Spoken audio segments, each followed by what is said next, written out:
Hey everybody, welcome to Indie Games Level Up. I'm your host, Phil Lubensky. This week we're at Artifice Games headquarters, just outside of Montreal. We're going to talk with them about their latest game, Conflicks, Revolutionary Space Battles.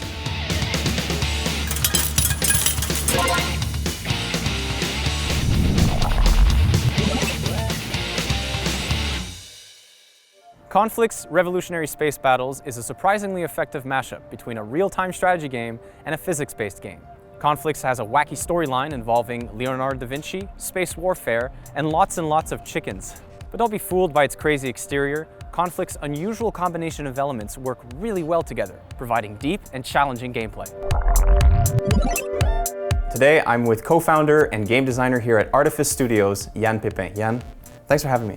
Thanks.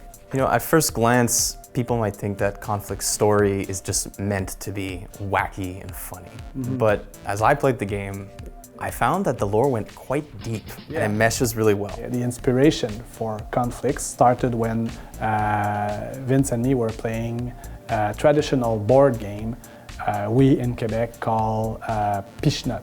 We thought it would be cool to just transpose it in space. And we couldn't help but imagine how fun it would be to flick our vessels, our spaceships, and see the course of the spaceship influenced by the gravity, for example, of a planet. We thought that it would be great to have a ship throw a torpedo on an asteroid and see this asteroid thrown away, and then the asteroid is transformed into a weapon and you actually hit your opponents with this asteroid.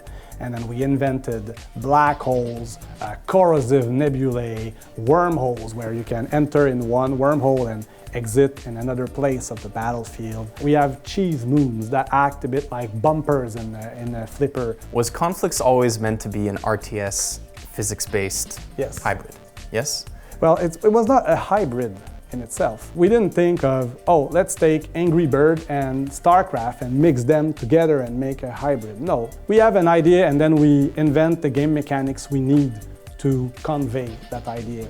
So if it takes a hybrid of 10 genres, we will do it. If it's only one, we'll do it. It doesn't matter for us. You just went with what made sense. Yeah, the classification maybe makes sense on the marketing side because it's reassuring you. But since we are indie, it's not the kind of question we ask ourselves. I think that it's our role to do things that other people won't dare to do. D'Artagnan, Da Vinci, Locke, Henry VIII, Richelieu. That's quite the cast of literary and historical figures that you have in the game. If you look at real life, and history is part of real life, it's the result of history is our current world. So if you look at that, I think you will create richer, denser, more interesting universes. I think that if you want to make a game based on a universe, then you really need to understand how this universe works, and you need to make gameplay mechanics that really fit with this universe. When I was looking at history to see who could have invented metamatter in real life history, I was like, it must be Leonardo da Vinci. Before his death, Leonardo da Vinci decrypted ancient secrets and discovered metamatter. And the course of history was altered. With metamatter, you can do almost anything. It's a substance that allows you to create any other substance you can dream of except mayonnaise. The great European empires of the 16th century started to produce their own version of the metamatter, and to do so, they needed to create thousands upon thousands of hen houses, and they covered the whole earth with these hen houses.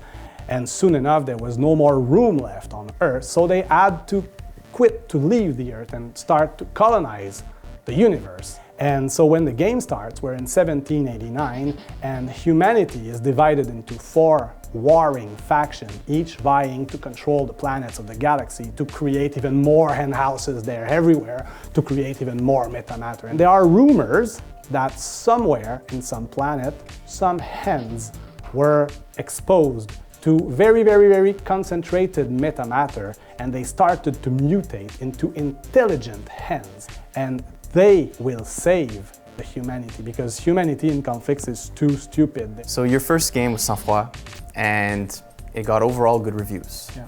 Was there anything that you learned from Sang-Froid that affects the way you approach Conflicts? With Sang-Froid, we really wanted to make a game based on Canadian culture.